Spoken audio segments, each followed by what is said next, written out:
K-Wave 6 Radio and our host Kirk Spencer welcome you to our show bringing positive messages to today's world. And now, here's Kirk.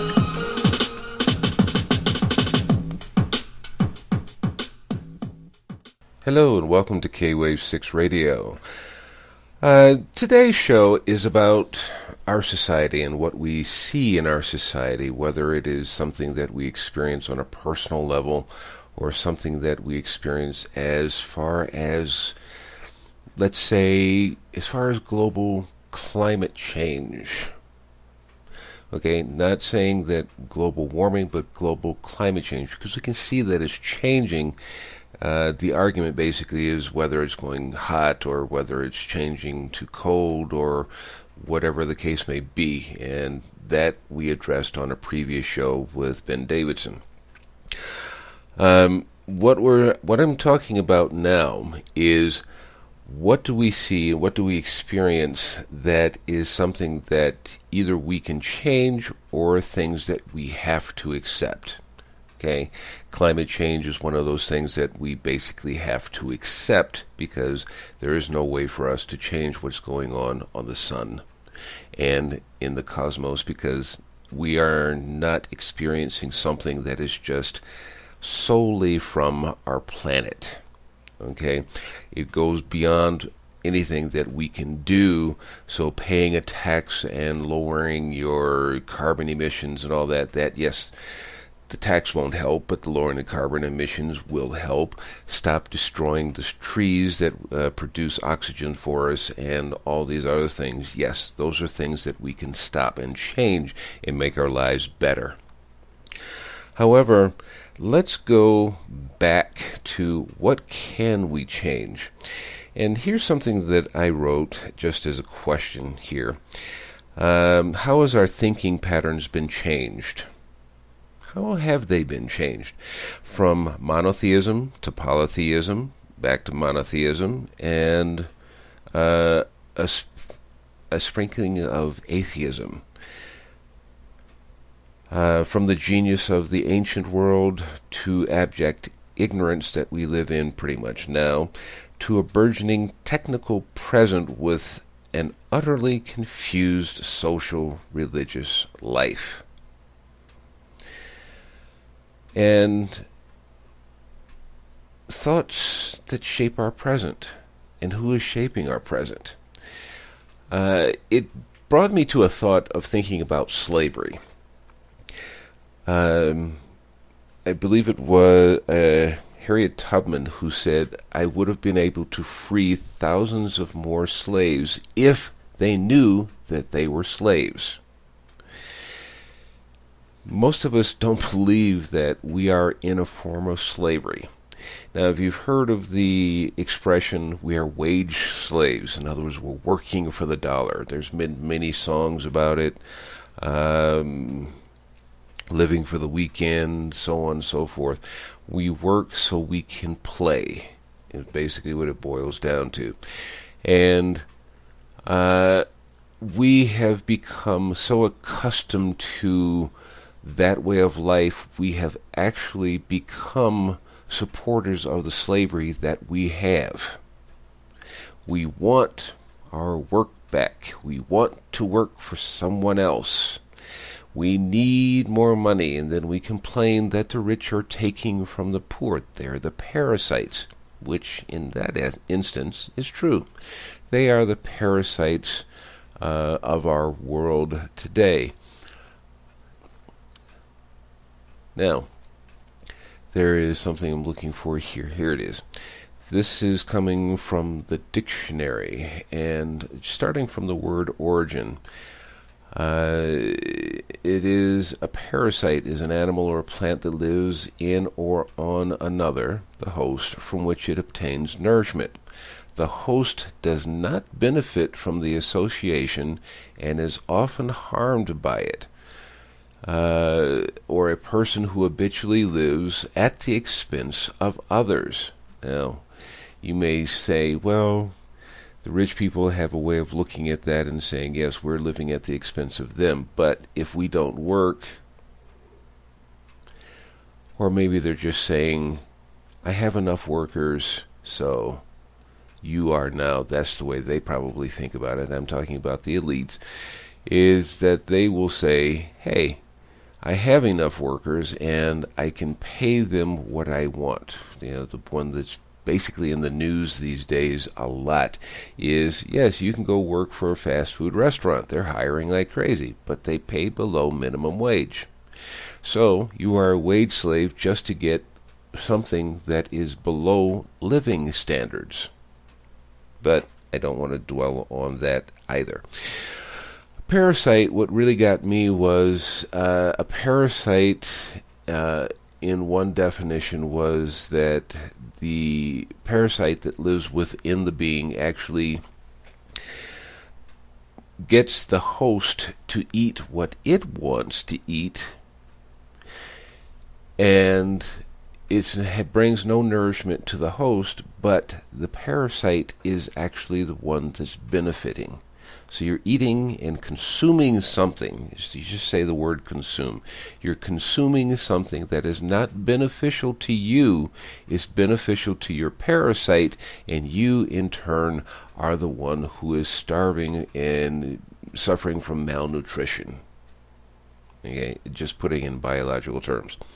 So this is part of what we're talking about today, is that association, which brings us to a point in our lives where we're just having to really reason, what are we here for and what can we change? Now, there's many organizations out here that can help you change. Some people don't like to join organizations. I'm not an organizational person. In other words, I don't like to join and give my power, my energy to someone else to fight a battle that I can do something on my own. That doesn't mean that I won't do it adamantly so. I'm adamantly against joining. No, there are people and organizations and groups that I will join, but I like to do things on my own. I like to bring about changes that I can see, and maybe that's just that strong independence within me that always fights to get out there and get something done. But I have a history of when I put my mind to something, I get out and I do it. So, with this, I came across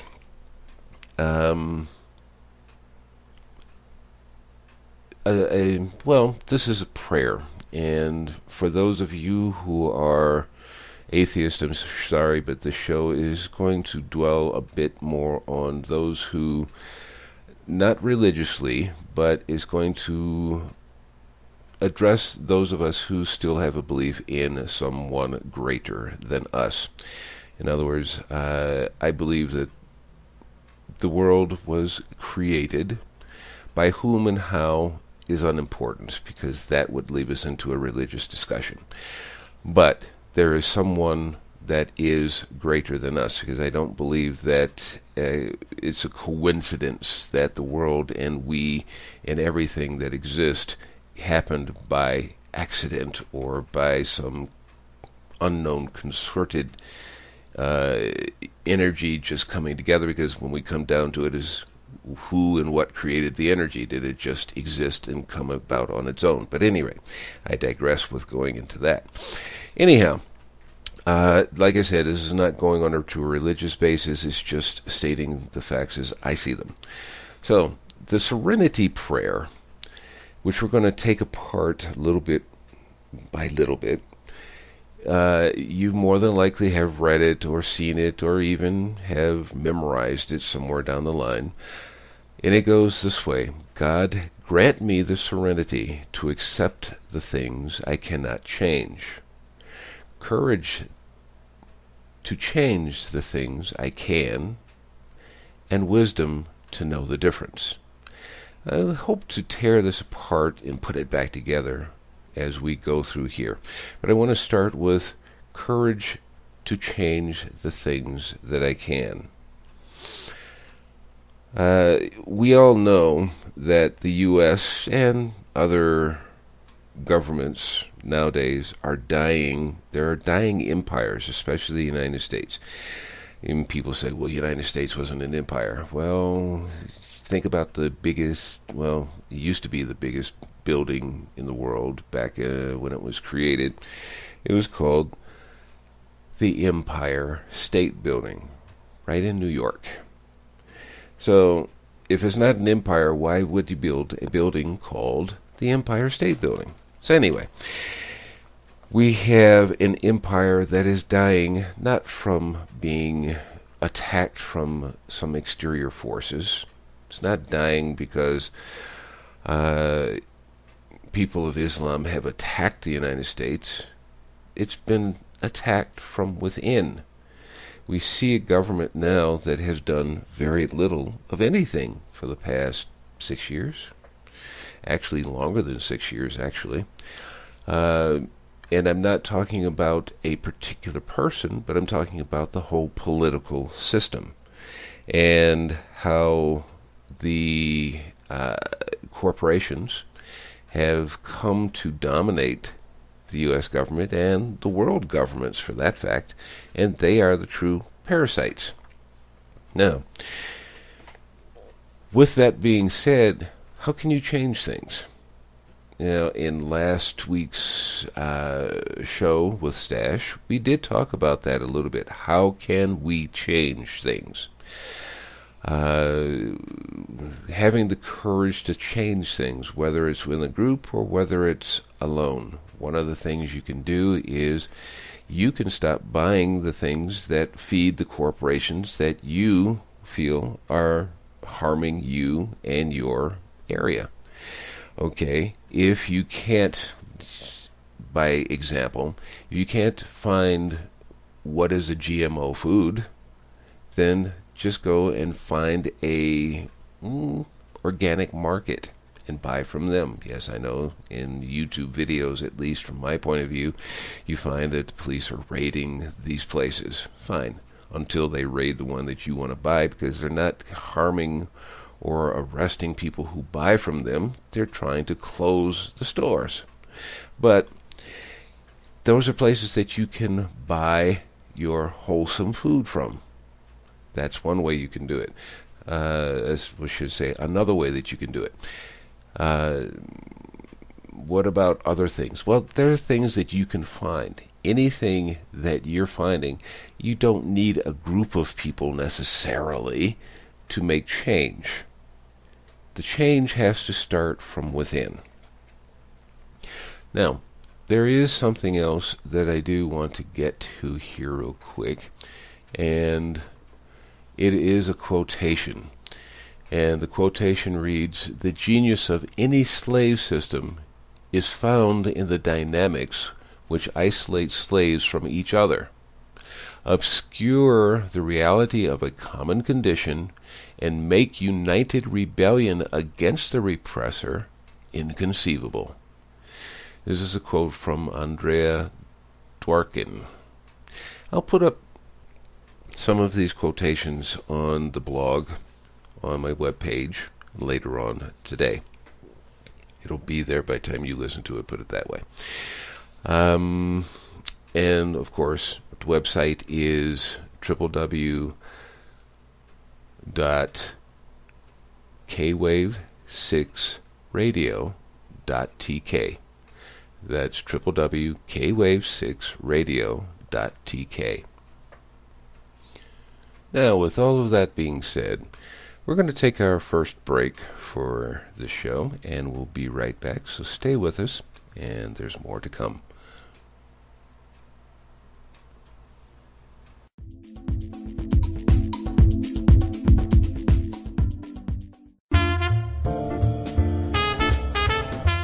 Hi, this is Pat Kammer, author of Love's Voice Changes You, Book 1.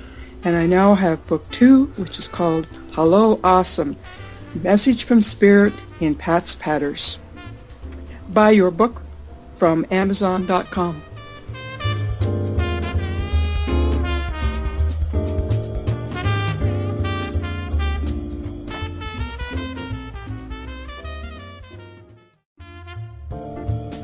Hello, this is Chad C. Meek, executive producer of Giant Rock the Movie, the greatest UFO story ever told. You are listening to the K-Wave 6 radio show with Kirk Spencer.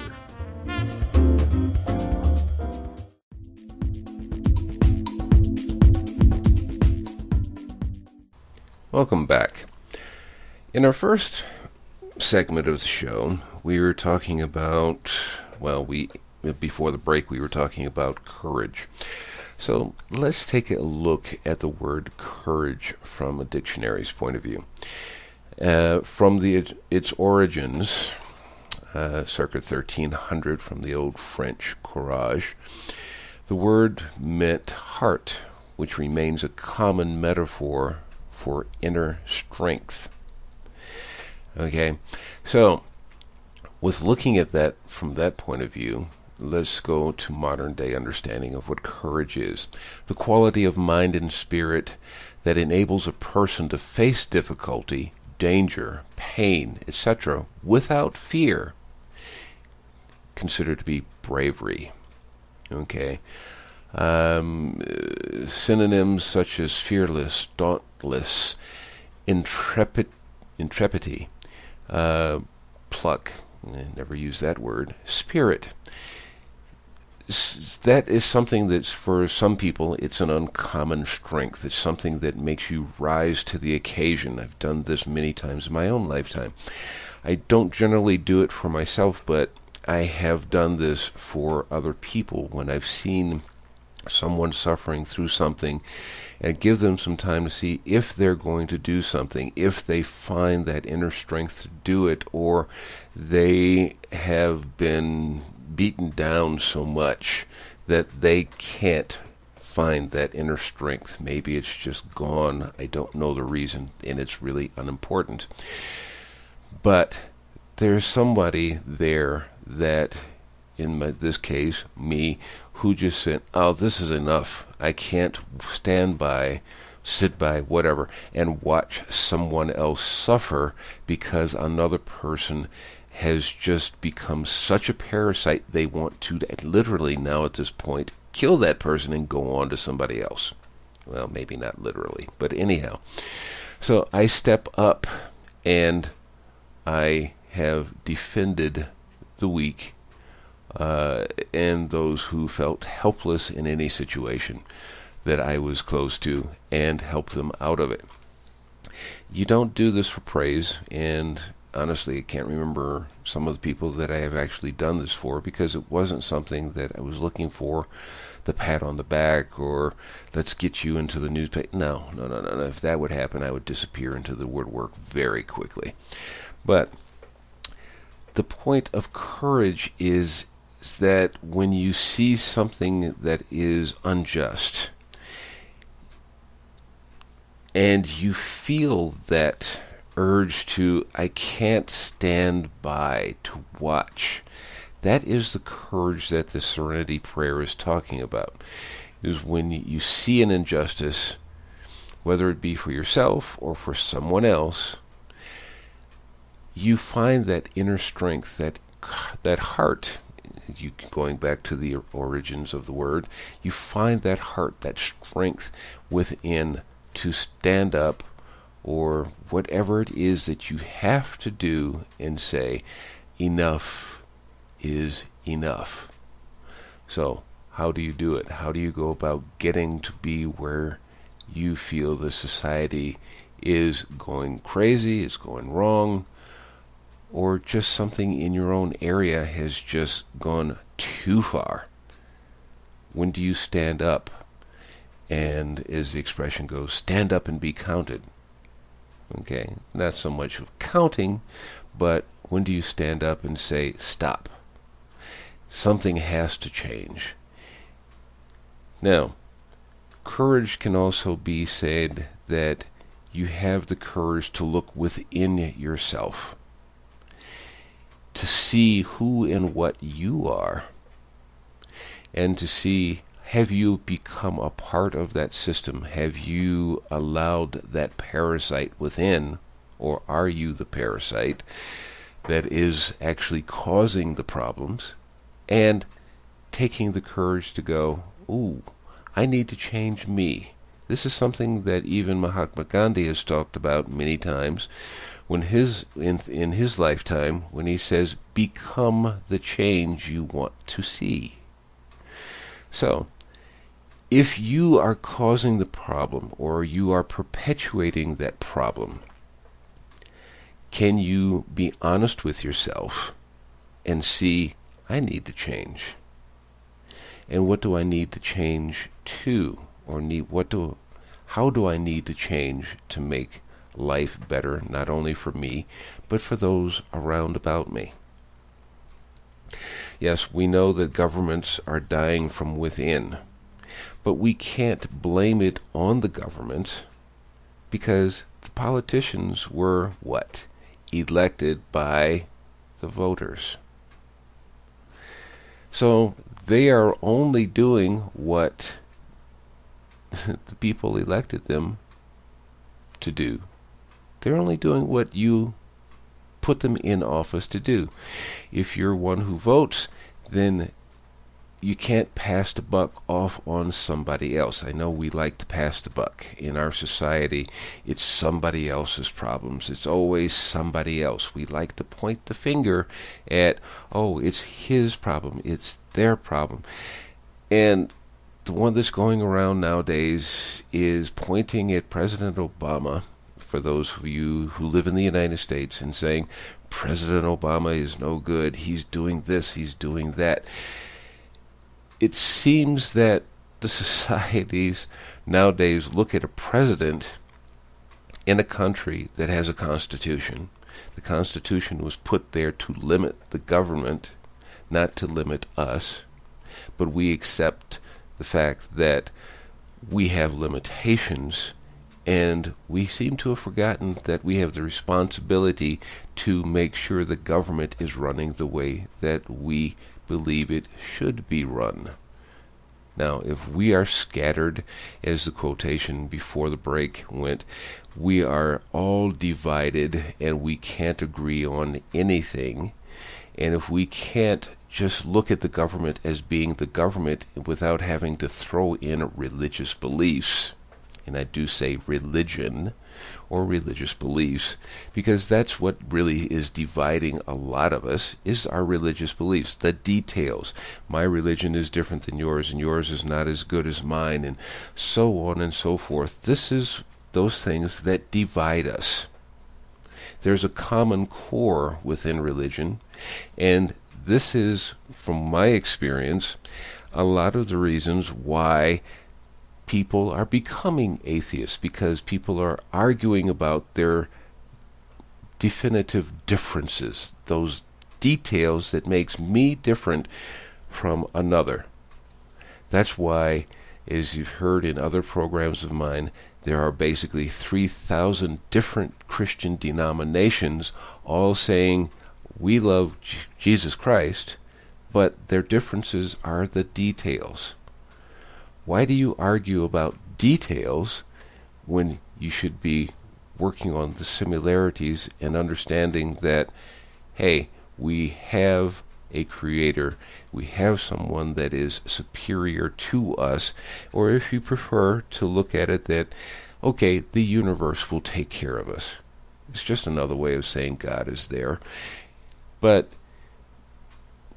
understanding all of this, and stop focusing so much on all these small details which serve nothing more than to separate us. Work on the things that unite us. And until we can become a united people, we're going to continue to suffer the same problems, because we are already divided, and those who are the parasites already know how to divide us and keep us separate. So, let us work on the courage to say, hey, enough of the differences between us. We have a common enemy, the parasite that has divided us. Let us join together, and let us work together. Working separately sometimes works, but it has to be something that unites us. Not, well, if that person does it, I'm going to do that. I'm going to go this direction, and that'll work. And as soon as I get what I want, I'm going to fight against that person. So now you still have more division. Okay? We already know that there are radicals in every religion, and those radicals are out there taking us hook, line, and sinker down the tube because we can't focus. We can't focus on what really matters to us. So where is your courage? Where is your heart to say, look, I may be different than this person in skin color, hair texture, whatever it is. This person may be a Catholic, a Jew, a Protestant, he may be a Buddhist, he may be an atheist. What is our commonality? We all live on one planet, and we're all being taken, as the expression goes, we're being taken to the bank. We already know how the banking system works. It takes money from us. They fail, we bail them out. Where do we get anything? Nothing. We just keep paying, as one video put it, we keep paying the bankers to fail. So, how do we get through this? And some of this will be addressed in other shows. Some of it has been addressed in previous shows. That with Pat Kammer, that with Stash, from last week, and there's more to come in the future. At any rate, we're going to take another break, and when we come back, we're going to work on the first part of the Serenity Prayer, which reads, God grant me the serenity to accept the things that I cannot change. Okay, so we'll see you in just a moment. Stay tuned.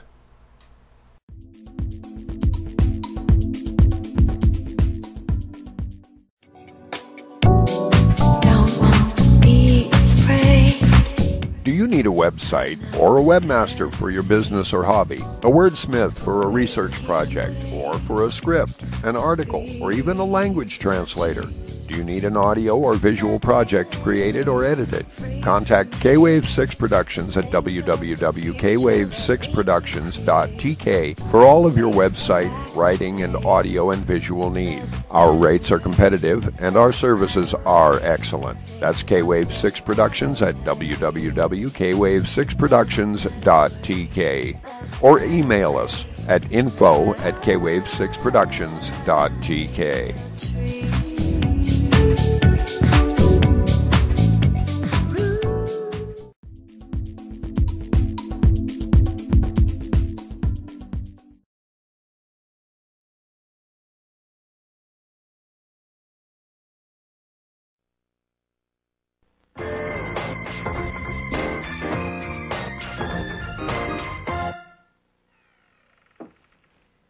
Dr. Switzer? Yes, come in. I'm just washing my hands. I'm Catherine Bigman. Janet Carlisle referred me. Oh, yes. Fear of being buried alive in a box. Yes, that's me. Should I lay down? Oh, no. We don't do that anymore. Just have a seat. And let me tell you a bit about our billing. I charge $5 for the first 5 minutes. And then absolutely nothing after that. How does that sound? That sounds great. Too good to be true, as a matter of fact. Well, I can almost guarantee you that our session won't last the full 5 minutes. Now, we don't do any insurance billing, so you would either have to pay in cash or by check. Wow. Okay. And I don't make change. All right. And go. Go. Well, tell What? me about the problem that you wish to address. Oh, okay. Well, I have this fear of being buried alive in a box. I start thinking about being buried alive, and I begin to panic. Has anyone ever tried to bury you alive in a box? No, but truly thinking about it does make my life horrible. I mean, I can't go through tunnels or be in an elevator or in a house, anything boxy. So what you're saying is you're claustrophobic. Yes, that's it. All right, well, let's go, Catherine. I'm going to say 2 words to you right now. I want you to listen to them very, very carefully. Then I want you to take them out of the office with you and incorporate them into your life. Shall I write them down? Well, if it makes you comfortable, it's just 2 words. We find most people can remember them. Okay. You ready? Yes. Okay, here they are. Stop it! I'm sorry? Stop it! Stop it? Yes, S-T-O-P, new word, I-T. So, what are you saying? You know, it's funny. I say 2 simple words, and I cannot tell you the amount of people who say exactly the same thing you're saying. I mean, this is not Yiddish, Catherine. This is English. Stop it. So, I should just stop it. There you go. I mean, you don't want to go through life being scared of being buried alive in a box, do you? I mean, that sounds frightening. It is. Then stop it. I can't. I mean, it's been with me since childhood. No, we don't go there. Just stop it. So I should just stop being afraid of being buried alive in a box. You got it. Good girl. Well, it's only been 3 minutes, so that will be $3. Actually, I only have a 5, so. Well, I don't make change. Then I guess I'll take the full 5 minutes. Fine. All right. Well, what other problems would you like to address? I'm bulimic. I stick my fingers down my throat. Stop it! Nut of some kind? Don't do that. But I'm compelled to. My mom used to call me fatty. No, we don't go there. But I've been having this dream. No, we don't go there either. But my horoscope did say... We definitely don't go there. Just stop it. What else? Well, I have self-destructive relationships with men. Stop it! You want to be with a man, don't you? Yes. Well, then stop it. Don't be such a big baby. I wash my hands a lot. That's all right. It is? I wash my hands all the time. There's a lot of germs out there. Yeah, don't worry about that one. I'm afraid to drive. Well, stop it! I mean, how are you going to get around? Get in the car and drive, you kook. Stop it! You stop it! You stop it! What's the problem, Catherine? I don't like this. I don't like this therapy at all. You're just telling me to stop it. And you don't like that? No, I don't. So you think we're moving too fast? Is that? Yes, I do. All right, then let me give you 10 words that I think will clear everything up for you. You want to get a pad and a pencil for this one? All right. Are you ready? Mm-hmm. All right, here are the 10 words. Stop it or I'll bury you alive in a box!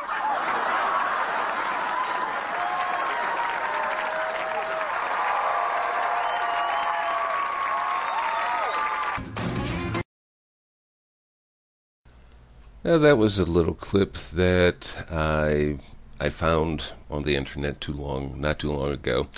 And basically all it's just talking about is stop doing the things that you don't want to happen. If you continue going on, it's just perpetuating the same problem. In other words, you can't solve the problem you can't solve your problem with the same thinking that got you into the problem. Something that's from Einstein, paraphrased. Anyhow, stop doing those things that are enabling division. Stop doing those things that are stopping you from getting where you want to be, doing the things that you want to do, things that you need to do. Stop doing those things. Stop making excuses for those things. And just become the person that you want to be. There's another expression that came up not too long ago that I read, and I actually like this. It says, worrying is like praying for the things that you don't want. If your constant focus is on the things you don't want, then what do you expect if all you think about is, I can't, it won't happen, it can't happen? You keep saying what can't and won't, and that's what you're going to get. Nothing more, nothing less. So, in this case, stop thinking about the things that are stopping you from becoming who and what you want to be and how you want to live. I don't want to sound preachy, but it's something that I hear daily. I can't, it won't, and this won't, and that won't. And my response is, until you say yes, I'll at least give it a try. It will always be the same answer. What you just got through saying. It won't. It can't. Do you understand that your own thoughts are what are causing you, what is causing your part of the world to exist the way that it is? If you keep saying the negative, that's all you're going to get. When you start saying, this is what I can do, this is what I want to do, this is what I want to accomplish, and go out and do it. Not literally all the time of going out. But the point is just change your thoughts and things will change for you. There was a song back in the 70s by a group called the Funkadelics. The title I will not repeat completely over the air because it's, well, I want to keep this a G-rated show. But the title goes, Free Your Mind and Your Rear End Will Follow. That is actually the title, but not with rear end. Free your mind and your rear end will follow. When you can free your mind, free your thoughts of the things that are holding you down, that's when you as a person can grow. That's when you become an example for other people to say, this is where I can grow. And that is the best thing for those who like to proselytize, is let me see your life, and if it's better than my life, then I will listen. But if you're just coming to me with words and saying this is how you should and so on and so forth, how is it going to benefit me just to belong to your belief system, whether it's religious or otherwise? How does it benefit me? And I don't mean through fear, because that's just another form of slavery.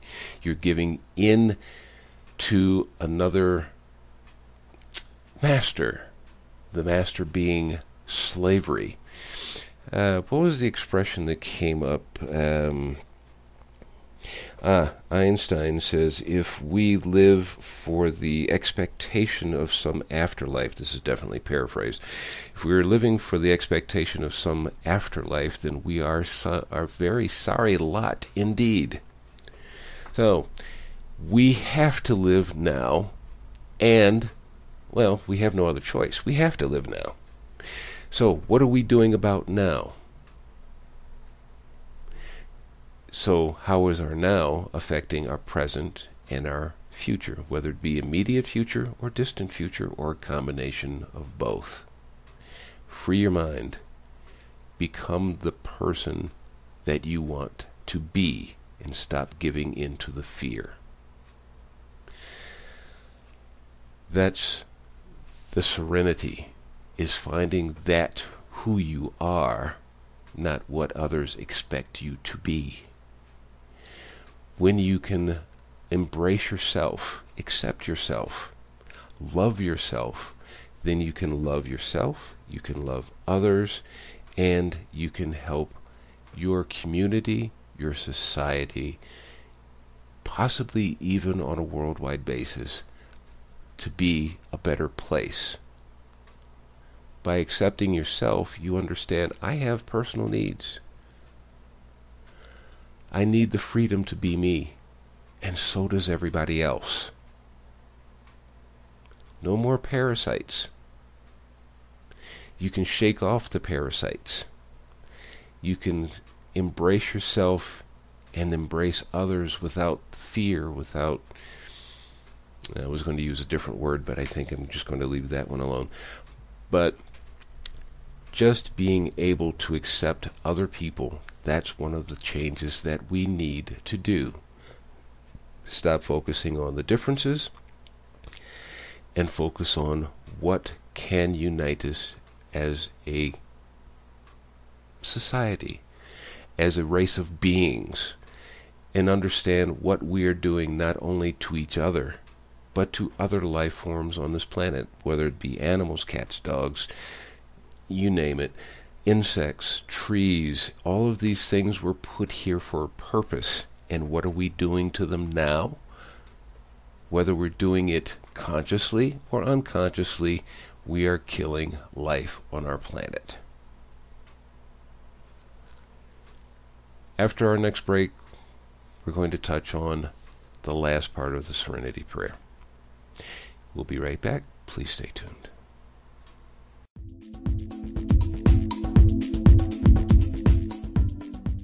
Are you ready to put an end to thinking about how you wish it were and take action?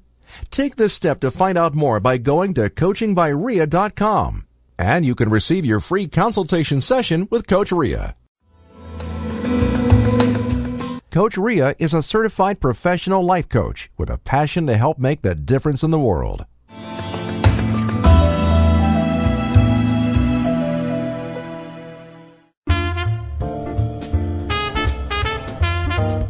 Hi, this is Pat Kammer. I'm the author of Love's Voice Changes You, Book 1, and this is K-Wave 6 Radio.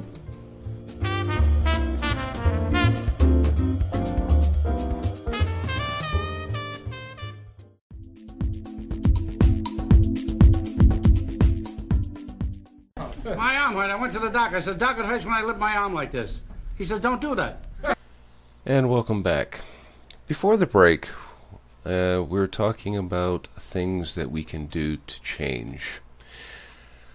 But part of the meat of my show today is talking about things that we cannot change. We've heard this expression many times in beauty contests, Miss America contests, Miss Universe contest. It used to be very popular when I was a kid, which is probably the last time I ever watched one of those competitions. But everybody used to say, I want world peace. Well, true enough, I'd like to have world peace too. Then, through my own meditations, I got back an answer which kind of reminded me of my role in the world, which is, yes, you want world peace. And a lot of people would like world peace. But the world has not known peace, if you want to take it from a biblical point of view, since the fall of Adam and Eve. Cain killing Abel, his brother, over what? A birthright. His acceptance by the Creator. He was so upset at his brother that he had to kill him because God accepted his gift and not the one that he wanted to give. But it wasn't what the Creator wanted. The world is in from many points of views, it runs on a cycle. And you can see this if you look at history. There are times when there is plenty and there is peace, at least relative peace. And then the societies that we live in, they die off, they rot from within, and they fail, and then something else comes up, and it lives for maybe a few hundred years, and then that society dies from within, and it continues to go. What is the reason? I don't know. I'm the created, not the creator. So all I can say is there are things that we need to change, which is the last part of the Serenity prayer. Wisdom to know the difference between what I have to accept and what I can change. There are things that we can change. There are things that we cannot change. We cannot change climate change. We see that runs in cycles as well. You listen to the other show with Ben Davidson, he'll tell you about cyclical changes in the sun. We know that the sun runs through an 11-year period, and it changes. We can't change the sun. You can pray all you want. There's just things that we cannot change. Not through prayer, not through intervention on our own. There are things that we cannot change. In our societies, there are things that we cannot change. What we need to do, at least from what I got through my meditation, was this is something that we need to do from within. We need to change our way of seeing things, our way of thinking. And when we change our way of thinking, and it's happened, I've seen it happen with other people, it's happened with me on occasion, what makes your ways of thinking so different? Why are you at peace while the world's going crazy? That's the serenity of this prayer. Very short words. I know what I can change, and I know what I have to accept. And I know, or I have the wisdom to know the difference. Do you have that wisdom to know the difference? The other thought that came to mind in this meditation of mine was, if you don't learn to know the difference between what you can change and what you have to accept as this is the way it's going to be, you're going to find yourself fighting against our Creator. You're going to find yourself fighting against something that you cannot change. There's another nice little poster I'm looking at right now. It says, get out of your own way and let your spirit soar. So stop putting yourself in front of that charging truck or that charging bus, the one that's careening out of control on a downhill slope, and you think you're going to stand in the middle of the street and stop it by putting your hand up. There are things you have to get out of the way of. There are things you cannot change. And you find yourself, in the end, fighting something and or someone that inevitably is going to cause you to lose. What can you change? You can change your political system.